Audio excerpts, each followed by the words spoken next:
Our honoree today is someone all of you know. He's a longtime Rotarian. He's the president of this club.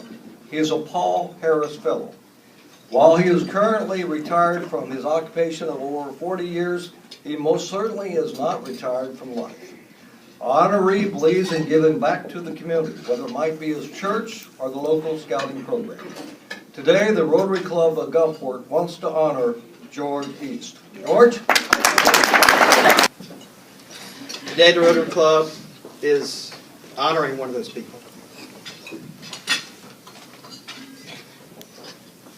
And he's somebody that, in my mind, and I think probably many of you, truly exemplifies service above self. There are all those years to tag along and just being the son of George East.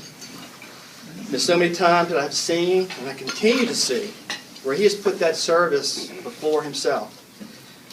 I don't know that I... Serious moment, I guess, 1969. One of my proudest moments about my father was crushed. Hurricane Camille destroyed our neighborhood. Trees everywhere, and I guarantee you there were no power lines anywhere. And you know he works for Mississippi Power Company for all those years. I didn't see my father. I think it was for like 4 or 5 months. I don't really recall. Mother swears that he came home and slept and would get up. But when you go to bed at the East House before the sun sets, that's what we always did until we were 21 and free, and got up at 7 o'clock, you didn't see Dad. So I want you to picture this, if you will, back in those days of Hurricane Camille. I'm probably wearing a pair of cut-off Sears blue jeans. We didn't buy Levi around the East House. And probably a white T-shirt. And I may or may not have had shoes on. Most likely I didn't. Playing out in the yard. And every day I'm looking for one thing. A picture of Ready Kilowatt and Mississippi Power Company written around it. If you recall those old ugly maroon trucks, those of you that are old enough to remember, they were the ugliest maroon I've ever seen. But every day this little 8-year-old guy is out in the front yard because he doesn't have lights. We did cook on the little Coleman stove. We didn't have bath water. Of course, I didn't complain too much about that at 8 years old. We didn't have all this stuff. So I'm sitting out there, and all of a sudden, one day in this 4 months of not seeing my father, I looked down the road almost to where Hattiesburg High was, about 2 blocks away from our house. And there's a truck, bucket. Of course, you know, 3 boys, yellow hat, bucket truck. Hey, that's all boy action. Coming down the street. And we waited, and we waited, and we waited. But I told you this was the moment that I was most crushed.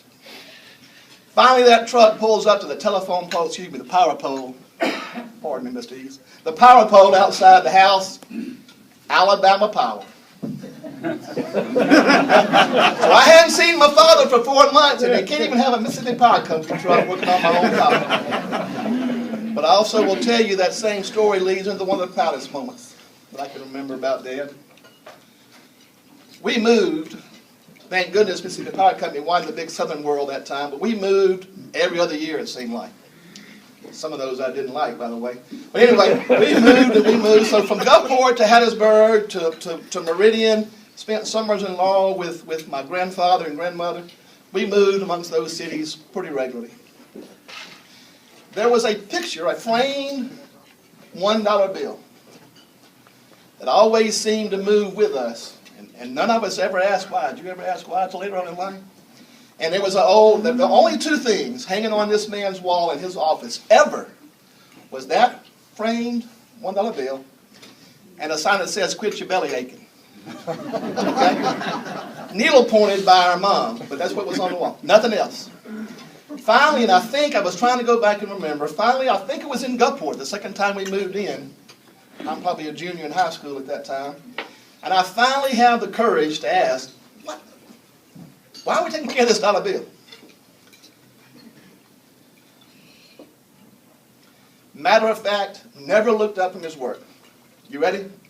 That was my overtime pay for the work I did during Hurricane Camille. It was given to me by one of the linemen in Hattiesburg after the storm. You see, guys, engineers didn't get overtime in that day.